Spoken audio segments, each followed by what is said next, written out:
building spirituality, family, health, and business. This is The Giant Builders with Lois Wyant.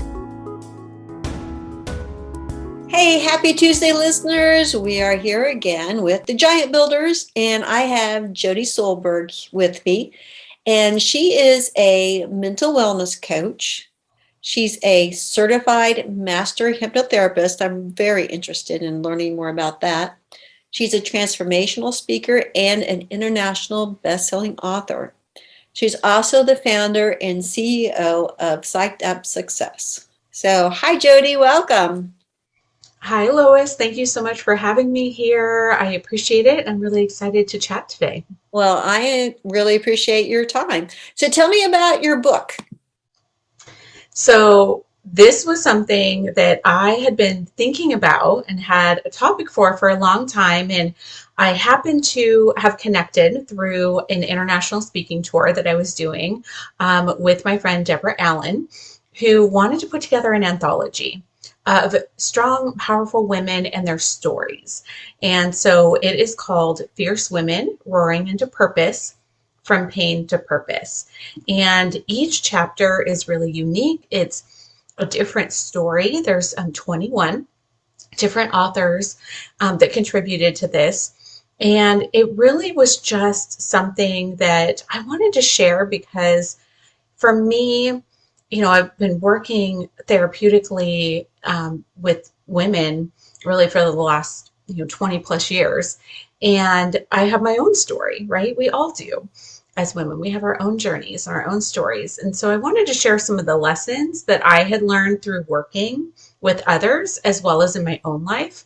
And so my chapter is called Everything Happens for a Lesson. Because to me, sometimes there's things that happen that are so tragic and so traumatic in our lives.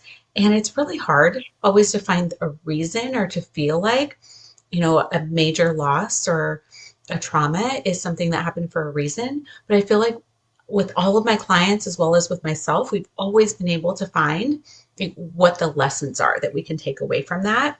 And so I share some of my personal influences, strong women in my life and in my family, as well as some of the things that I've learned from clients through the years and just from my own experience. And it's just a beautiful, amazing book. You said it just came together so well. It just came out recently, just a few months ago, and getting ready to work on the next one. So that's exciting. Well, good for you. I think it's really a blessing to have strong women in our lives.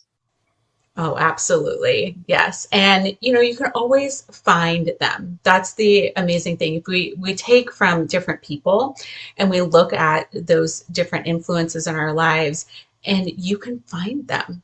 You can find mentors. You can find teachers and trainers and pick out the things, those lessons that you can learn from them. And sometimes it's not everything, right? You can take what you need and you can move forward and kind of leave the rest. But, what I have found is that surrounding myself with really powerful, amazing, influential women has helped me to empower myself even more. Oh, I agree. Truly. Well, okay. Talk to me about your hypnotherapist. Yes. So, as I mentioned, I've been working therapeutically with different populations of people, but generally all came back to women because it was just my passion really to work with women. I started out over 20 years ago working with parents and kids and families, couples. And that's really when I started my journey. My background, my education's social and clinical psychology. And when I was in school for clinical psychology, I knew that I was always drawn to hypnotherapy. And so that's actually when I became a hypnotherapist. So I've been doing that for over 20 years now too. And it was so that I could help people to get quicker results. I wanted them to be able to move forward. In therapy, you think about diving into the past. And I do believe that it's important to be aware of where things come from and, how the dynamics are, as we're formed. how that affects us now.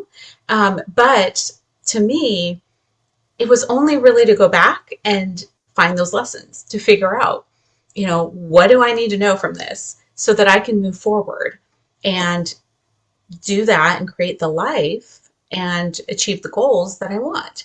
And so for me, hypnotherapy was just a great way to do that, to speed up the process.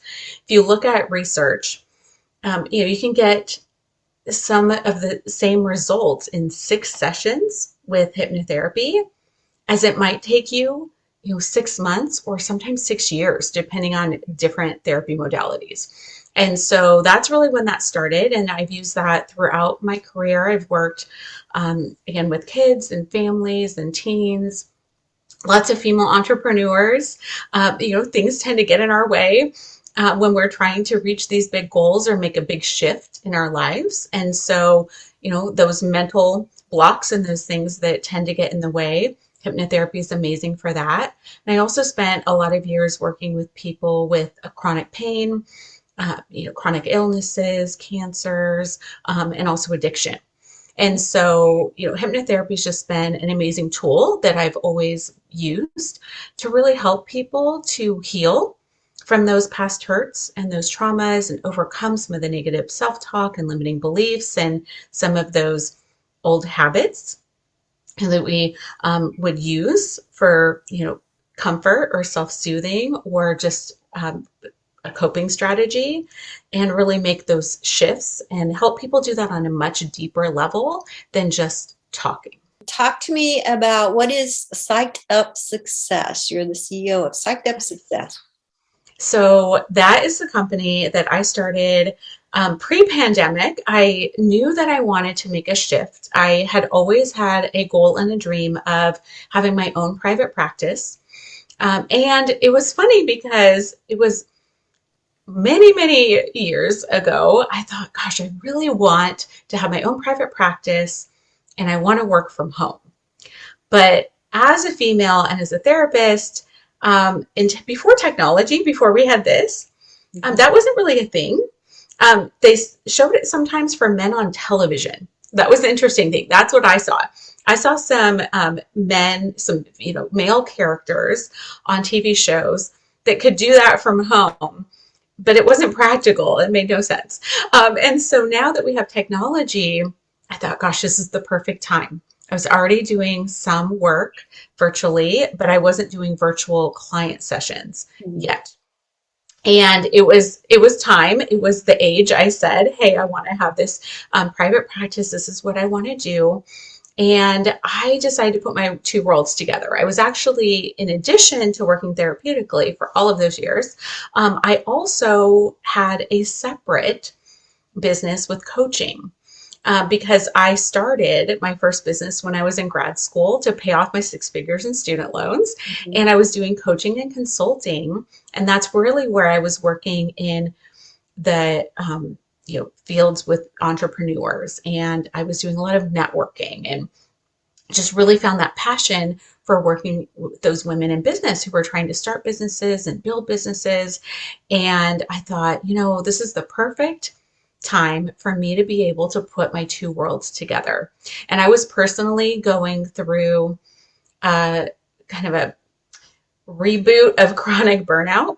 It was something that I'd had a few challenges with that over the years because I was always a very high achiever. I always had a lot on my plate. I always had, a job and businesses and school and all of these things, and I always had put a lot of those pressures and expectations on myself, and I knew I needed a lifestyle shift, and it just kind of all came together. And I had a mentor who was one of my hypnotherapy professors who had actually been working virtually with clients, and so I went and did some extended training with her, learned how all of that would work, how I could move everything. And so Psyched Up Success for me is really the best of both worlds. It's for me to be able to work with those professional women that I was working with when I was coaching, but I wasn't able to help them with the deeper challenges because it wasn't my job at the time. right? So I can really focus on those professional women and focus on those things that I thought, gosh, I know how to fix this. It's just not my job as a coach. And so for me, really taking those coaching skills and certifications and moving it into that mental health and wellness side and marrying that with my hypnotherapy practice really gave me everything that I wanted. It helped me to really kind of work in that joy zone of who I wanted to help and how I wanted to do it, because it wasn't really my passion to just tell people how to run their businesses. It was really about helping them empower themselves and heal some of those past hurts and overcome those limiting beliefs and do those things so that then they can go out and build a really successful business. And so that's really what Psyched Up Success is all about. So, for me, I still have my hypnotherapy practice, and I also team up with the other amazing business coaches to help with the mindset, to help with that mental wellness piece, because we are whole people as women. We have so many different roles and so many different things that we do that, if we're in business or we're working on our careers, we need to be working from all sides, inside and out. And so that's really what Psyched Up Success meant to me. It was really kind of the culmination of a dream of what I had always wanted to do. And then we had the pandemic and I was already working virtually. So I'm so grateful that I started it when I did. Oh, good. The timing was perfect. I find that we, especially women, but I'm sure that it's men entrepreneurial thing too, that we do feel or have approaches of burnout. So what are some signs and stages of burnout? Yes, absolutely. And men and women definitely both can experience this. Absolutely, would not count them out of this at all. But sometimes it just presents in different ways.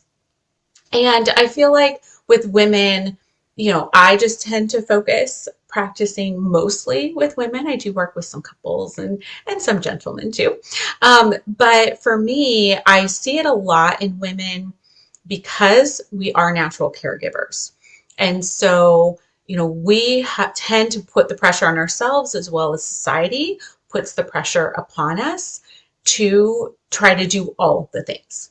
Right? Men compartmentalize a little bit better. And I think that's just how we're raised in our society of, being able to close the door and turn that on and off. And for women, it's like we always feel like we have to answer because somebody's got a crisis and we have to take care of it. And it has definitely shifted with the pandemic because now, men and women working from home, homeschooling, doing those kinds of things, that became more of a norm.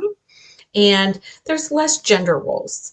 It's going that direction where there's men that stay home with the kids and women that are working. But we do tend to put more of that pressure on ourselves from what I see in my own practice. And so what I'll find with those stages and kind of signs of burnout across the board is people aren't prepared for trying to do all of the things. And so the first stage of burnout is actually before you're burnt out. So, you're trying to take on a new project or start this new business or something you're really excited about. You have a lot of energy, you're committed to it, you're really productive, you're working hard, everything's going really well. That's actually the first stage of burnout. That's where we need to actually put systems in place to prevent it. So I would say, that enthusiasm is actually the first place that you want to set yourself up for success and not failure when it comes to burnout. And then when you start seeing some of those signs, that's that challenge stage for me. It's really you start seeing some of the effects of stress, maybe starting to have a little bit of sleep issues, your mind's going and it's hard to get that rest. Might have a little bit of strain in your relationships, but you start seeing some signs in your body, some health signs, but they're minor and most people blow them off. It's our bodies will tell us if something's going on, and if we don't listen, it will get worse. So then you get to the struggle phase, and that's where you start getting a little frustrated. It's like trying to get it all done, but you really can't. Fatigue starts getting a little worse, right? If you miss some sleep, it's a cumulative effect. Motivation and your productivity and your focus and start dwindling, start suffering there. You start getting a little anxiety. Then all the things piled on all of the time will make that start. Then we get into the conflict stage. It's where your body is literally fighting against you. Your immune system goes down, which is not a good thing, as we know. There's a lot going around right now, and a lot of people are getting sick because they're worn out and have some digestive issues. You're kind of in denial that this is what it is. You're just thinking, oh, I'm just run down or I'm just sick, but it's not getting better, and you might get sicker closer together, things of that nature. And then the crash happens. That's when you're mentally and physically just exhausted. You start lacking motivation and interest and excitement for the things that you were really excited about before. Again, some anxiety, some depression might come in there. And then it starts getting chronic. Right? You get chronic burnout, that's when your body can't recover. So you're unable to recover, you're unable to pull yourself out of it. Your job or your business might really suffer from that. Your relationships might suffer. So I feel like, that's when it becomes a cycle. And for me, sometimes it was years apart where I'd hit all the way to kind of that really the conflict phase where my body was fighting against me. But it happens. And then you try to recover. And then if you don't change and you don't make a shift, it just keeps going in this big vicious circle. And a lot of my clients that come to me will tell me that they're basically living between stage 2 and 3 all of the time. Mm. That, they're always a little tired. They're not getting really a lot of sleep. They're having an issue, and then they need to make a shift in their lifestyle in order to keep it from getting worse.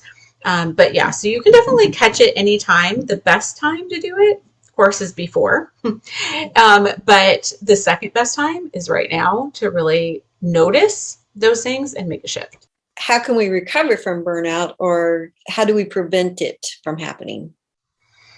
It's really the same. So prevention and recovery is just putting those systems in place that are really going to support you in order to recover and then keep it from happening again. I made a major lifestyle shift. Now, not everybody has to do that. I decided I'm going to completely work from home, got rid of the office. I ended up building a house on our previous vacation property and moving out into the mountains. You don't have to change your whole life. It was just something that, in this stage of my life, that's what I wanted.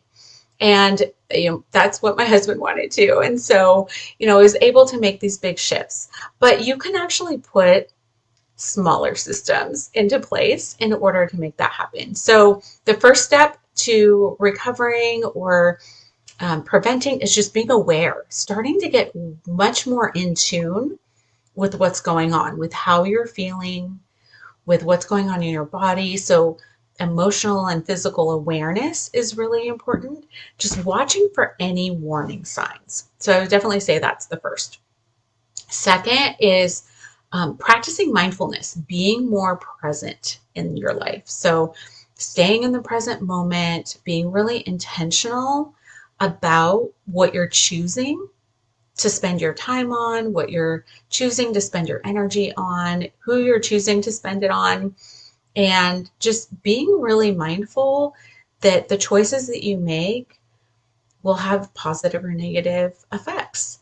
And so guarding and protecting your energy, I think, is really important there. So putting some self-care into your routine, realizing that it's not selfish. That's one thing that women definitely trump on, is they think self-care is selfish. If they're not giving to everyone else all of the time, then there's something wrong, and that they're being selfish and that they shouldn't have to do that. But it's so important to guard and protect your energy and refill your own cup so you actually have something to give other people, so that you're giving them your best and not kind of leftovers. and having nothing for you at the end, that absolutely creates burnout.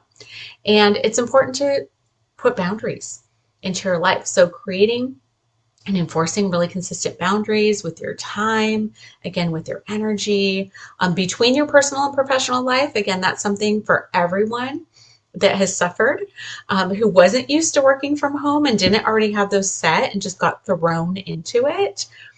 It's hard to set those boundaries when you don't have the time and the intention to think about it first. And so now figuring out what's working and what's not working, right? What's making you feel better, what's making you feel worse. So being really in tune to that, and then just prioritizing according to your values, learning how to say no, and being able to really be intentional about making sure that you get the breaks, making sure that you take rest, that you work when you're at your peak energy and productivity, and that if your body is telling you you need to rest, listening.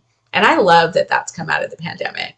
That's probably one of the best things, I think, is that now we're not encouraged to go to work sick, to run ourselves down. People are very supportive now, whereas they never were before, to, say, no, stay home, take your time, don't come, it's okay, right? Because nobody else wants to get sick. And I remember, one of the first times that I suffered from burnout, I was working in a private school, counseling, and I was just running myself ragged, and I ended up having some significant health challenges, and I was pressured to go back to work a lot sooner than I should have, and I wasn't completely healed, and I was back at work because they said, well, we need you, we don't have anyone to take over for you. And that just contributed. So I think that is definitely something in society that helps, but really making sure that you have harmony in your life. I don't like the word balance, Lois. that's a big, like nails on the chalkboard moment for me when people talk about balance, because you know what? That sounds like so much work. Yeah. It sounds like you're constantly on this teeter-totter and you're trying to keep it exactly level, right, with these scales. Yeah, work-life harmony. For me, it's when everything can flow together and be pleasing to you. I think of it like a song. All the different areas of your life, sometimes there's a vocal solo and that's all about you. And sometimes there's drums, and sometimes it's a guitar solo, but overall, it's all going to flow really nicely together, and it's going to be something that brings you joy and happiness and doesn't wear you down and stress you out. All right. So as a woman, this is hard. Do you have any tips on okay, how do I make myself balance? Yes. So how do you put yourself first, right? Because it can be hard. I think, remembering that what we do for ourselves is what we are modeling for others sometimes helps, right? Remembering that, you're teaching other people not just how to treat you, but also how to treat themselves. The fact that you respect and love yourself and are going to take care of yourself teaches the other people that you care for that it's important to do those things. And so that can help with the not being selfish and that mindset.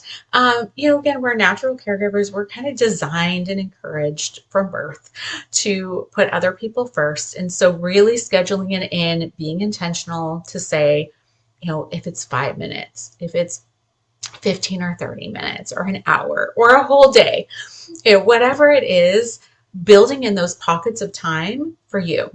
So making sure that you build in breaks. That's something that I do all of the time now. I make sure I don't rush. I used to rush from one thing to the next, and it just completely burned me out. Always on the go, always getting there right on time. And if anything went wrong in my day, everything was going wrong. Right. And so I took that pressure off myself and I said, you know what, I'm going to give myself a little extra time in between. I'm going to make sure that I can take care of my body, that I can hydrate, that I can go for a walk if I need to move, I can use the restroom, I can do all of these things. For me, just simple things.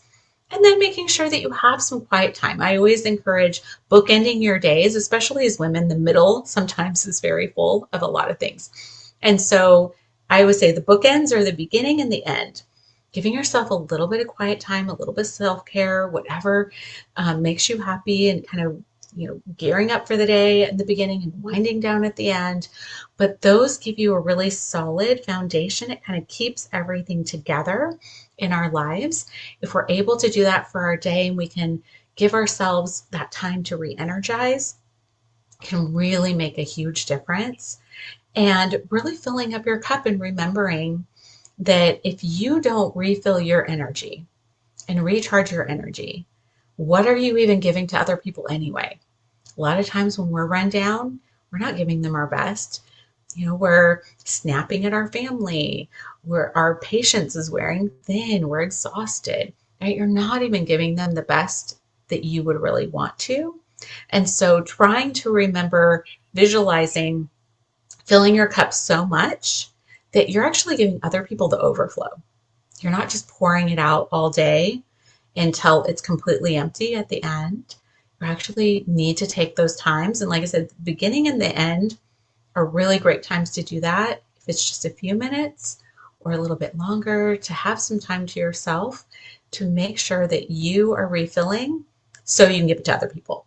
So that's how I would encourage women, because we're so focused on what we do for others that if we put it in terms of that, of like, well, I can't give my best self to anyone if I don't take care of myself, tends to work to get ourselves to shift and actually put it in our schedule. Put it in your schedule, ladies.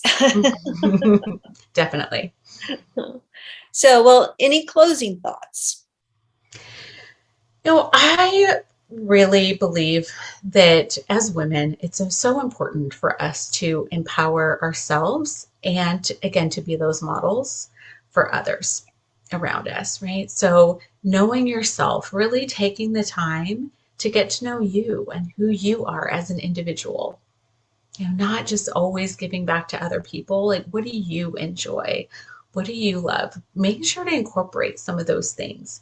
And sometimes that is with other people, and that's wonderful. But I would just really encourage anyone who's listening to start exploring, start getting to know yourself, start being more aware. Practice some of that mindfulness and really think about, like, how do you feel? What do you like? What do you believe? What are your values? And start making decisions and choices in your life based on that. And when you do, everything seems to come together around you. Oh, that's great. Well, thank you. That was wonderful. Oh, I've got to retrain myself. We all do, yeah. And that's the thing that's important. It's like, we've all been there. That's okay, right? You have to give yourself some grace. You have to just look again, like I mentioned earlier, for those lessons and just see what you can do to just make little small shifts and improvements. Doesn't have to be everything all at once. It's nice because we are always on that kind of progress and process of a journey. There's no end result where we're all perfect. We just are basically making constant adjustments. And so retraining yourself is a process, but it's what we get to do. We get to just keep working on being our best. Wonderful. All right. Well, thank you so much. And Giant Builders, remember, go to our YouTube channel and leave a comment below, and we'll have a drawing for one of Jody's books. So that will be fun. Thank you so much, Lois. I appreciate your time and everyone that's listening. Yeah. All right. So we'll see you next Tuesday, Giant Builders. Thank you for listening. This has been The Giant Builders with Lois Wyant.